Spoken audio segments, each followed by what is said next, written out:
Work visa دینے سے متعلق اہم ہدایات جاری۔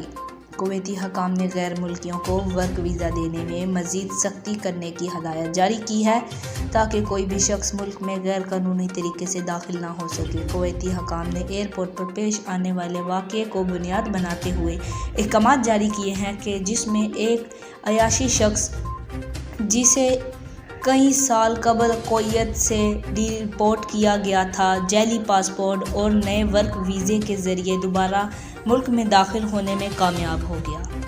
رپورٹ کے مطابق مذکورہ شخص جب کویت ایئرپورٹ پر پہنچا اور اپنا پاسپورٹ پیش کیا تو امیگریشن آفیسر نے سابقہ ڈیپورٹیشن کا پتہ لگاتے ہوئے اس کی کویت میں داخلے پر پابندی لگا دی۔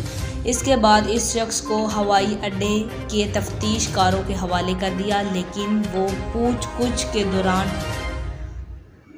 ٹرانزٹ ہال سے فرار ہو گیا، تاہم جلد ہی دوبارہ گرفتار کر لیا گیا، جو کہ اب اپنے آبائی ملک واپس بھیجے جانے کے عمل میں ہے، تاہم یہ واضح نہیں کیا گیا کہ متعلقہ شخص کا تعلق کس ملک سے ہے۔